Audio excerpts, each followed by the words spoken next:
बिस्मिल्लाहिर्रहमानिर्रहीम। अस्सलाम वालेकुम नाज़रीन, आप यूट्यूब चैनल देख रहे हैं। मैं इमरान ख़ान हूँ। पाकिस्तान में कल ईद का पहला दिन था। बड़ा ही धमाका खेज़ किस्म का दिन था ख़ित्ते के हवाले से।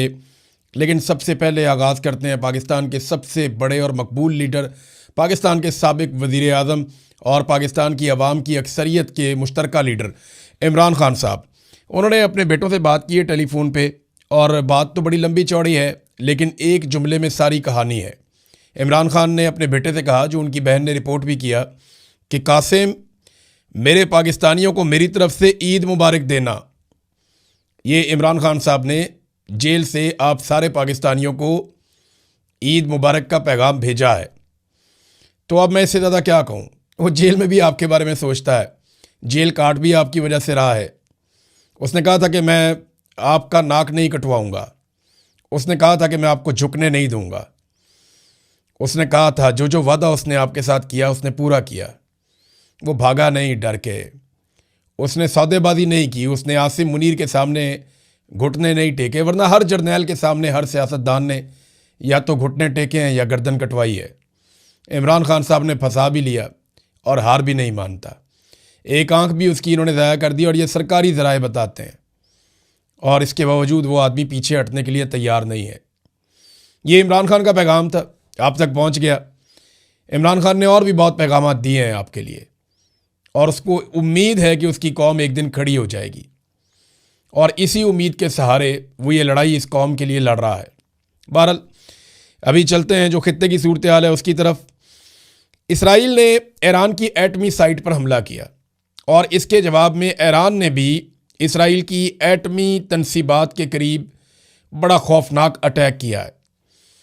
अब इन दोनों हमलों में कोई ताबकारी फैली नहीं है, लेकिन ये खदशात बढ़ते चले जा रहे हैं। आलमी इदारा जो एटॉमिक मामलात को देखता है, AIEA, वो खासे परेशान है कि अगर कहीं रेडिएशन हो गई या कोई इस तरह के हालात पैदा हो गए तो दुनिया बड़ी अजीबोगरीब सिचुएशन से दो चार हो जाएगी। वो लोग जिनका जंग के लिए कोई कसूर नहीं है वो भी इसको भुगतेंगे। ईरान ने जौहरी तनसीबात के ऊपर जो है वो उनके करीब अटैक किया है, और ये जो एक शहर है ईरान का दिमोना, यहाँ पे ईरान ने हमला किया। और पहले इससे ईरान के शहर नतंज पे जौहरी तनसीबात पर इसराइल और अमेरिका ने हमले किए थे। ईरान ने अब जवाबी कार्रवाई की है, और ये सहूनी जौहरी तनसीबात पर उसने हमला कर दिया है। अब दो जगहों पे ईरान ने अटैक किया। इन दोनों जगहों के दरमियान ज़्यादा कोई फासला नहीं है, यानी अगर आप स्ट्रेट लाइन देखें तो लगभग 25-30 किलोमीटर का फासला है। ये इस जगह पे ईरान ने अटैक किया। इसमें से एक अराद शहर है और एक जमुना का इलाका है। अराद का इलाका और जमुना का इलाका, यहाँ पे करीबी इसराइल की जो है वो जौहरी तनसीबात है, और इसके बाद पूरे खित्ते में ख़ासतौर पे इसराइल में खौफ की लहर दौड़ गई है। लेकिन इन दोनों हमलों ने नुकसान बहुत ज़्यादा कर दिया, यानी इसराइल को कभी इतना परेशान नहीं देखा गया, और इतना तज़ब्ज़ुब और इतनी बौखलाहट इसराइल की नहीं देखी गई जितनी इन दो हमलों में देखी गई है। ये दोनों हमले बैलिस्टिक मिसाइल के ज़रिए किए गए ईरान की जानिब से, और इन दोनों हमलों को रोकने के लिए आयरन डूम ने अपना पूरा जोर लगाया। वजह यह है कि जो जितना हसास इलाका होता है वहाँ पे फ़िज़ाई दिफाई निज़ाम उतना मजबूत और मरबूत लगाया जाता है। आयरन डोम की जो छतरी पूरे इसराइल के ऊपर लगाई गई थी, इस इलाके पे ख़ास तौर पे बैटरियां और इंटरसेप्टर्स जो हैं वो उनको लगाया गया था, उनकी ड्यूटी थी यहाँ पे। लेकिन पूरी कोशिश के बावजूद ईरान के इन बैलिस्टिक मिसाइल्स को रोकने में आयरन डोम या फ़िज़ाई दिफाई निज़ाम जो है इसराइल का वो नाकाम रहा। अब तबाही बहुत ज़्यादा हुई है। ये जो अराद का इलाका है, यहाँ से तो रिपोर्ट हो रहा है कि 100 से ज़ायद लोग इसमें ज़ख्मी हुए हैं। अभी तक कोई जो मारे गए हैं वो तो रिपोर्ट नहीं हुए, लेकिन 100 से ज़ायद ज़ख्मी हुए हैं, और बहुत सारे लोगों के बारे में बताया जा रहा है कि वो मलबे के नीचे दबे हुए हैं, और वहाँ पे इमदादी कार्रवाइयाँ जारी हैं।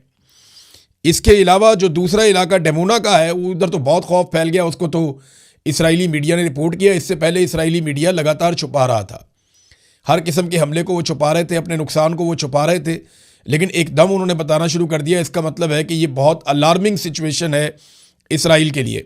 नेतन्याहू ने जो एक स्टेटमेंट दिया, वो स्टेटमेंट अगर मैं आपको पढ़ के सुनाऊं तो आपको सारी कहानी समझ आ जाएगी कि कितना प्रेशर है इस वक्त। अब ये जो एक ट्वीट आया नेतन्याहू का, ये मैं आपको पढ़ के सुनाता हूँ। नेतन्याहू ने कहा कि हमारे मुस्तकबिल की मुहिम में ये एक बहुत मुश्किल शाम है। थोड़ी देर पहले मैंने अराद के मेयर उससे बात की और उससे कहा कि वो तमाम इस्राएली शहरियों की जानिब से ज़ख्मियों की सलामती के लिए हमारी दुआएं पहुंचा दें। मैंने अपने दफ्तर के डायरेक्टर जनरल को हदायत दी है कि वो तमाम सरकारी वजारतों के साथ मिलकर हर मुमकिन इमदाद फराहम करें। मैं इस वक्त मैदान में काम करने वाले हंगामी इमदादी कुव्वतों के हौसला अफजाई करता हूँ और मैं हर एक से अपील करता हूँ कि वो होम फ्रंट कंपाउंड की हदायत पर अमल करें। हम तमाम महाजों पर अपने दुश्मनों को निशाना बनाना जारी रखेंगे, ये जनाब इन्होंने कहा है। अब इसको ज़रा आप समझे ना कि इसराइल के ऊपर दबाव कितना ज़्यादा आया कि इसराइली वज़ीर आज़म ने 2-3 अलग अलग किस्म के स्टेटमेंट जारी कर दिए हैं इस हमले के बाद। ये 2 हमले खौफनाक थे। अच्छा, इसके अलावा ना एक और बड़ी खौफनाक चीज़ हुई। देखिए, अभी ये एटॉमिक साइट्स के करीब हमले कर रहे हैं। ईरान का भी जो एटमी तनसीबात हैं, कोई ऐसी जगह पे अटैक नहीं हुआ जिससे रेडिएशन फैले या ताबकारी असरात निकलें। और ईरान ने वैसे भी अपना जो एटमी मवाद जो उसने अभी तक हासिल किया है वो ज़ेरे ज़मीन बहुत नीचे छुपाया है। वहाँ तक अमेरिका का कोई हथियार पहुँच नहीं सकता जब तक कि उसकी फ़ौजें वहाँ पे ना उतरें या कोई गद्दार अंदर से कार्रवाई ना डालें। और दूसरी जानिब इसराइल जो है वो वुल्नरेबल है। अगर ईरान कहीं इसी मिसाइल को जो उसने थोड़ा दूर मारा, अगर वो उसको उस एरिया में मार देता एग्जैक्टली, तो पूरे खित्ते को इसके असरात भुगतने पड़ते। ये बात अमेरिका को भी समझनी पड़ेगी और इसराइल को भी समझनी पड़ेगी और पूरी दुनिया को कि ये आग से खेल रहे हैं और लाखों इंसानों की जानें, ज़िंदगियाँ, उनकी सेहत ये ख़तरे में पड़ जाएगी पूरे खित्ते में। गल्फ़ के वो ममालिक जिनका कोई ताल्लुक नहीं है वो भी भुगतेंगे बाद में। बहरहाल, डोनाल्ड ट्रंप ने एक बड़ी खौफनाक धमकी लगाई। वो धमकी मैं आपको पहले पढ़ के सुनाता हूँ, उसकी वजह भी आपको मैं बताता हूँ डोनाल्ड ट्रंप ने अब ये धमकी क्यों लगाई। डोनाल्ड ट्रंप ने ईरान को दिया है 48 घंटों का अल्टीमेटम, यानी 48 घंटों का, अब ये गिनती शुरू हो गई है घंटों की। डोनाल्ड ट्रंप ने कहा कि ईरान के पास 48 घंटे हैं, वो खामोशी से आराम से आबनाए हुर्मुज़ को खोल दे। अगर वो 48 घंटों में आबनाए हुर्मुज़ को नहीं खोलता तो मैं बहुत तबाही फेरूंगा, ये डोनाल्ड ट्रंप ने कहा। अब वो तबाही के बारे में क्या कहा कि अमेरिका क्या रद्द-ए-अमल देगा अगर आबनाए हुर्मुज़ नहीं खोलता। उन्होंने कहा जी ईरान के अहम पावर प्लांट्स को निशाना बनाएंगे जिसका आगाज़ बड़े बिजली घरों से किया जाएगा। वाशिंगटन इस मामले में किसी ताख़ीर का मुतहम्मिल नहीं हो सकता। ये जनाब डोनाल्ड ट्रंप ने धमकी लगाई और खुलकर लगाई कि हम इनकी तनसीबात सारी तबाह कर देंगे ईरान की और बहुत नुकसान पहुंचाएंगे। इसका रद्द-ए-अमल जो है वो ईरान ने भी दिया है और ईरान का रद्द-ए-अमल पहले आप पढ़ लो, मैं बताता हूँ आपको ये क्यों डोनाल्ड ट्रंप ने ये कहा कि 48 घंटे में आपने हुर्मुज़ ना खोली तो ईरान के पावर प्लांट तबाह कर दिए जाएंगे। ये क्यों कहा ये मैं आपको बाद में बताता हूँ, लेकिन पहले आप ईरान का जवाब देख लें। उन्होंने कहा जी following previous warning, if Iran fuel and energy infrastructure is attacked by the enemy, अगर दुश्मन ने ईरान के जो फ्यूल के और एनर्जी के, तवानाई के इंफ्रास्ट्रक्चर हैं, अगर उनको तबाह किया, उसके ऊपर हमला किया, तो इसके बदले में खित्ते में जो अमेरिका और उसके रजीम से मुताल्लिक जितने भी रीजनल टारगेट्स हैं और जितने भी इंफ्रास्ट्रक्चर्स हैं वो सारे निशाना बनेंगे, चाहे वो एनर्जी के हैं चाहे वो इंफॉर्मेशन टेक्नोलॉजी के हैं। ईरान ने भी जवाब दिया कि फिर पूरे रीजन के अंदर, यानी पहले भी वो ये कह चुके हैं कि अगर हमारी बिजली या तवानाई बंद होगी या हमारी ऑयल साइट्स के ऊपर अटैक किया जाएगा, एनर्जी साइट्स के ऊपर अटैक किया जाएगा, तो फिर बचेगी किसी की भी नहीं। और यहाँ पे याद रखिएगा अमेरिकन कंपनियाँ दुनिया में सबसे ज़्यादा दौलत बना के यहाँ से ले जाती हैं। ये बड़ी बड़ी जो तनसीबात हैं, बड़ी बड़ी जो ऑफिसेज हैं, ये बड़ा बड़ा जो निज़ाम चल रहा है, इसमें अमेरिकन बेशुमार पैसा कमा रहे हैं। ऑयल कंपनीज में ख़ास तौर पे इस बिज़नेस में अमेरिकन बिलियनियर्स, इसके अंदर उनकी बड़ी बड़ी कंपनियां हैं और बहुत पैसा अमेरिका में जाता है। बहरहाल अब ये ईरान ने भी वापस वार्निंग दे दी है कि जनाब आप जो करेंगे वो फिर हम भी करेंगे। ये बात हमें ज़हन में रखनी पड़ेगी कि ईरान को जो ईरान के साथ किया गया, ईरान ने वापस वो किया, और जो ईरान ने वार्निंग दी, ईरान ने उसके ऊपर अमल दरामद किया। उन्होंने इस जंग में अपनी एक क्रेडिबिलिटी बनाई है कि जो हम कहते हैं फिर वो हम कर भी देते हैं। जब हम बताते हैं कि अगर ये किया तो ये करेंगे, तो फिर वो हम कर भी देते हैं। अब नाज़रीन, अमेरिका को ये क्यों करना पड़ रहा है? देखें, कुछ ममालिक ने ईरान से रब्ता किया है, मुबैना तौर पे जापान भी उनमें से एक बताया जा रहा है। उन ममालिक ने ईरान को यकीन दिलाया कि आप आबनाए हुर्मुज़ से हमारा तेल गुजरने दें, हमारे ऑयल टैंकर आप जानने दें, हम आपकी शर्त के मुताबिक चाइनीज़ करेंसी के अंदर पेमेंट कर देते हैं। अब ये ट्रिलियंस ऑफ डॉलर्स का अमेरिका का सालाना नुकसान हो जाएगा अगर ये ट्रेंड चल पड़ा दुनिया में। तो ये है अमेरिका की परेशानी। एक कहावत है ना उर्दू में, खाया पिया कुछ नहीं गिलास तोड़ा 12 ने। तो अमेरिका को लेने के देने पड़ जाएंगे, ये भी कहावत है। वो कैसे? देखें, ये तो जंग लड़ने गए थे मफाद के लिए, अपने फायदे के लिए कि अरबों डॉलर कमा लेंगे दोबारा से, और इसराइल हमेशा के लिए महफूज भी हो जाएगा। गाजा के अंदर भी अपना प्लान जो है उसको अमल दरामद कर लेंगे, और अरबों के ऊपर भी एक धाक बैठ जाएगी, पूरा निज़ाम एक बन जाएगा। और डोनाल्ड ट्रंप अमेरिका के अंदर उठने वाले पॉलिटिकल मामला या एप्स्टीन फाइल या ऐसी चीज़ों से भी मुबैना तौर पे बच जाएंगे। दिमाग में तो ये था, गेम पड़ गई उल्टी। हुआ ये कि ईरान ने आगे से मारना शुरू कर दिया, और अब जो ईरान ने शर्त रखी है, अगर इस शर्त के ऊपर बाकी ममालिक आ जाते हैं और आपने हुर्मुज़ नहीं खुलती, यानी वो नॉर्मलाइज करते हैं, ठीक है जी आप चीनी करेंसी के अंदर पैसा दें, हमें उसकी आप इनवाइस दिखाएं कि आपने चाइनीज़ करेंसी के अंदर पेमेंट कर दी है, ले जाएं, आप ले जाएं अपने टैंकर्स, आपको नहीं रोका जाएगा। अगर ईरान ये करने में कामयाब हो गया तो ये ट्रेंड चल पड़ेगा।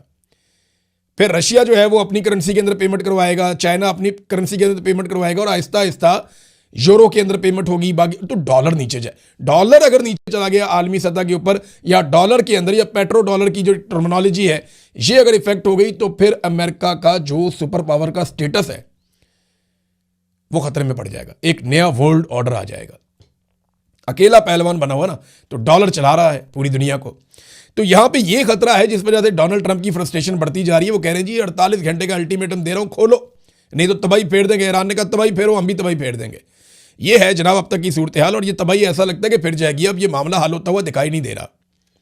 वजह यह है कि सऊदी अरब ने 24 घंटों के अंदर अंदर अल्टीमेटम दिया है ईरानी सफारतकारों को कि हमारा मुल्क छोड़कर चले जाओ। अब यहां से आप अंदाजा लगा सकते हैं कि सूरत हाल कितनी कशीदा है। सऊदी अरब ने ईरानी सफ़ीरों को कहा कि नापसंदीदा शख्सियात निकले हमारे मुल्क में से बाहर, और साथ ही साथ एक इत्तेहाद हुआ है इसराइली मीडिया में, बहरीन के मीडिया में और यूएई के मीडिया में। उनका चैनल 12 है और यहाँ पे भी चैनल हैं, इन्होंने मिलकर एक आपस में इत्तेहाद भी किया है, यानी मीडिया का भी एक नॉर्मलाइजेशन हुई है, एक दूसरे को तस्लीम करके इकट्ठे काम करना शुरू किया है। ये भी हो गया। दूसरी तरफ अरब अमारात जो है वो भी ये इंदिया दे रहा है, और सऊदी अरब से भी ये खबरें आ रही हैं कि अब बाकायदा एलानिया तौर पे यहाँ पे अमेरिकन को ऑपरेशंस की इजाज़त दी जाएगी कि यहाँ से ऑपरेट कर सके, क्योंकि ईरान हमारे ऊपर अटैक करता है, उनका ये कहना है। तुर्की जो है उसके भी स्टेटमेंट्स थोड़े थोड़े से अब बदले हुए दिखाई दे रहे हैं। तो ऐसा लगता है कि अरब ममालिक से अब ईरान के ऊपर अटैक होगा, और पाकिस्तान को इस लड़ाई में उतरना पड़ जाएगा। पड़ क्या जाएगा पाकिस्तान की, तो ऐसा लगता है ख्वाहिश है कि वो इस लड़ाई में उतर जाए, क्योंकि जहाँ डॉलर वहाँ पे हमारी लड़ाई होती है। अमेरिका डॉलर देता है तो हम मुजाहिदीन बना देते हैं कि जनाब ये तो मुजाहिदीन है, ये तो कमाल लोग हैं। अमेरिका दोबारा डॉलर देता है तो हम कहते हैं नहीं ये तो दहशतगर्द थे, और फिर डॉलरों की लालच आती है तो हम उनको लाके पाकिस्तान में बसा देते हैं। फिर डॉलर की लालच आती है, हम उनके ऊपर बमबारी शुरू कर देते हैं। तो हमारा तो जनाब डॉलरों के साथ है मामला, डॉलरों के बगैर नहीं है। ईरान हमें डॉलर देता तो हम ईरान के साथ खड़े हो जाते, ये भी हो सकता था। लेकिन अभी एक अजीब ट्रेंड पाकिस्तान में मैंने देखा कि कल क्योंकि ईद का दिन था, तो ईद के दिन ईद की नमाज़ पढ़ाई उलमा इकराम ने, तो पाकिस्तान भर की मसाजिद से ये बात रिपोर्ट हुई, और हर जगह से दोस्तों ने बताया कि पूरे पाकिस्तान में मसाजिद में उलमा इकराम ने ईरान की फतह के लिए दुआएं मांगी हैं, ईरानी कौम के लिए दुआएं मांगी हैं, और ईरान के हक़ में दुआएं मांगी है पूरे पाकिस्तान की मसाजिद में उलमा इकराम ने। अब सवाल ये पैदा होता है कि हमारी मिलिट्री एस्टेब्लिशमेंट हमारे मुल्क को एक ऐसी लड़ाई में ले जाना चाहती है, या एक ऐसे मुल्क के साथ लड़ाई में ले जाने की बात कर रही है जिसके लिए पाकिस्तान की कौम दुआएं मांग रही है। यानी अगर पाकिस्तान ईरान के साथ लड़ा या ईरान के खिलाफ लड़ा, तो यानी पाकिस्तान न्यूट्रल भी रह सकता है ना इस लड़ाई में। दोनों बरादर इस्लामी मुल्क हैं, ठीक है, आप दोनों आपस में ना लड़े, हम ये कह सकते हैं, हम सालसी का किरदार अदा कर सकते हैं, वो तो सबसे अच्छा है। लेकिन अगर ये दोनों लड़े तो अगर अब एक तरफ से खड़े हो गए तो मुसीबत बन जाएगी, क्योंकि जो दूसरी तरफ है उसको तो इसराइल और अमेरिका भी मार रहे हैं। इसलिए कौम की हमदर्दियां उनके साथ हैं। ईरान के साथ कौम की हमदर्दी इसलिए नहीं है कि कोई शिया सुन्नी का मामला है, नहीं। ईरान के साथ कौम की हमदर्दी इसलिए है कि ईरान को मारने वाले अमेरिकन और इसराइली है, और पाकिस्तान की एस्टेब्लिशमेंट ने सारी जिंदगी कौम को यह बताया कि इसराइली भी बहुत बुरे हैं और अमरीकी भी बहुत बुरे हैं। अब कौम के दिमाग में वो बात बैठ गई है, तो कौम कह रही है जी अगर वो इतने ही बुरे हैं तो आज ईरान उनसे लड़ रहा है तो आप ईरान से क्यों लड़ने जा रहे हैं? तो ये कौम जिसके लिए दुआ कर रही है, ये उसके साथ लड़ने जा रहे हैं। ये बड़ा महंगा काम पड़ जाएगा और बहुत अजीब काम हो जाएगा। नादरीन, ईरान ने एक चीज़ पे और खबरदार किया है और इसके ऊपर बीबीसी की रिपोर्ट भी है। ईरान ने कहा कि अगर अमेरिका ने खार्क जजीरे के ऊपर हमला किया तो ईरान बहेरा अहमर और आबनाए बादल मंदब इन दोनों को भी गैर मुस्तहकम कर सकता है। अब ये बहेरा अहमर कौन सा है? ये रेड सी है। ये बाब मंदब से आगे ऊपर जहाँ पे नहर स्वेद है, ये वहाँ तक का इलाका है समंदर का। और इसको ईरान कैसे गैर मुस्तहकम कर सकता है? यहाँ पे देखें सिक्योरिटी के कुछ एरियाज़ बने हुए हैं, उनको ईरान मिसाइलों से निशाना बना सकता है। और जो हौसी हैं वो क्योंकि यमन के हौसी ईरान को सपोर्ट करते हैं, तो वो भी यहाँ पे एक बदअमनी पैदा कर सकते हैं।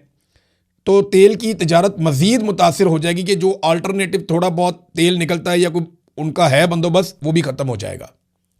तो ईरान ने यह कहा कि अगर अब ये किया गया तो फिर इसके नतीजे में हमारा रद्द अमल ये होगा। एक और चीज़ जो ईरान के स्पीकर ने की, कालीबाफ, उन्होंने जो स्टेटमेंट दिया, उन्होंने कहा जी इसराइल की फ़िज़ा अब दिफा के बगैर है। यानी ये दफाई निज़ाम था उनका, फ़िज़ाई दफाई निज़ाम, वो अब बहुत कमज़ोर है, ख़त्म हो गया। तो जो पहले से तयशुदा अहदाफ हैं उनको निशाना बनाने का वक्त अब आ चुका है, ये जनाब उन्होंने कहा, कालीबाफ ने। तो ईरान के लिए अब वो टारगेट ईजी हैं जो कल तक बहुत मुश्किल थे। एक और ख़बर है नाज़रीन, और ये बड़ी अहम खबर है। ये दावा किया गया कि 4000 मील दूर ईरानी मिसाइलों ने जाकर एक अटैक किया है। और ये जो अटैक किया है, ये अटैक डिएगो गार्सिया के इलाके में किया है। वहाँ पे एक जजीरा है जो बरतानिया का है। अच्छा, इसके बाद ना फौरी तौर पे ये खबर इसराइली मीडिया ने उठाई और कुछ अमरीकी मीडिया ने खबर उठाई और अरब मीडिया ने भी ये खबर उठाई कि जनाब ईरान की बहुत ज़्यादा हद बढ़ गई है और इनकी रेंज बहुत ज़्यादा है इनके मिसाइलों की, ये पूरे यूरोप को भी तबाह कर सकते हैं। तो मैंने इस खबर को ज़्यादा तवज्जो इसलिए नहीं दी थी क्योंकि मुझे लगता था कि ये कोई एक फॉल्स फ्लैग टाइप का ऑपरेशन है कि यूरोप को खौफजदा किया जाए ईरान के ज़रिए से कि जनाब ईरान के मिसाइल तो यहाँ तक पहुँच रहे हैं, तो वो आप सबको भी मार सकता है, पूरे यूरोप को मार सकता है, लिहाजा मिलकर ईरान वाला ख़तरा ख़त्म कर दिया जाए। लेकिन ईरान ने इसके ऊपर एक स्टेटमेंट दिया और ईरान ने यह कहा कि जनाब ये मिसाइल हमने नहीं दागे, हमने ये मिसाइल नहीं चलाए, ये मिसाइल कहीं और से आए। अब ये बताएं जनाब मिसाइल कहाँ से आए, ये बात तो फिर इन्वेस्टिगेशन में पता चल सकती है क्योंकि ये दोनों मिसाइल अपने टारगेट पे नहीं आए, लेकिन सिर्फ ये बताया गया कि यहाँ पे 2 मिसाइल आए, ईरान वाली साइड से आए। अब ये किसने चलाएं, कहाँ से चलाएं, इसके बारे में कोई इन्फॉर्मेशन नहीं है। और 4000 मील दूर आकर अगर ये मिसाइल गिरे हैं तो ये पूरे यूरोप को एक वार्निंग देने वाली, वार्निंग शॉट होता है ना, ये उस तरह का एक शॉट है कि पूरे यूरोप को एक वार्निंग दी गई है। लेकिन ईरान ने कहा जनाब कि ये हमने नहीं चलाए। नाज़रीन, अमेरिका के साथ साथ इसराइल का भी नुकसान हो रहा है। ये डोनाल्ड ट्रंप मजाक उड़ाते थे इंडिया का कि 8 जहाज़ उनके गिर गए, 9 गिर गए, 10 गिर गए। तो इकनॉमिक टाइम्स ने लिखा कि डोनाल्ड ट्रंप भारत को कहते थे कि उनके 8 जहाज़ गिर गए, तो उधर 3 हफ्ते के बाद अमेरिका के अपने 16 जहाज़ मुख्तलिफ रिपोर्ट्स के मुताबिक गिर चुके हैं। तो अब अमेरिकी मीडिया भी डोनाल्ड ट्रंप का मजाक उड़ा रहा है। उधर ईरान ने इसराइल का एक और तैयारा गिरा दिया है F-16 और इसका दावा भी किया गया। अच्छा, एक चीज़ और है जो ईरानी फ़ौज के तर्जुमान कर्नल इब्राहिम ने कही है। कर्नल इब्राहिम जुल्फ़िकारी को आप देख रहे हैं गुज़िश्ता चंद दिनों से वो बड़ी संजीदा तरीके से आकर बात करते हैं, ना वो आंखें मारते हैं, ना वो गंदे इशारे करते हैं, ना वो गाली देते हैं, ना वो बड़के मारते हैं। वो आते हैं और प्रोफेशनल तरीके से अपनी बात करते हैं और चले जाते हैं। उनके हथियार बोलते हैं, जंग में उनकी कामयाबी बोलती है। अब वो ये कहते हैं कि ईरान अब पहले से ज़्यादा जारे हो चुका है। 3 हफ्ते तक दुश्मन की एक एक कमज़ोरी को देखा गया है। अब वो क़यामत ढाएंगे कि इसराइल सारे जराइम और मुजालिम भूल जाएगा। और कल का दिन जो है वो इस बात का सबूत भी है। कल बहुत मारा ईरान ने इसराइल को। इसराइल ने पूरी कोशिश की इंटरसेप्ट करने की उन मिसाइलों को, लेकिन वो जाकर गिरे हैं और उसकी वजह से पूरा इसराइल लड़स गया है। तो नाज़रीन, अब तक के लिए इतना ही। अपना ख्याल रखिएगा, अपने इस चैनल का भी। अल्लाह हाफ़िज़।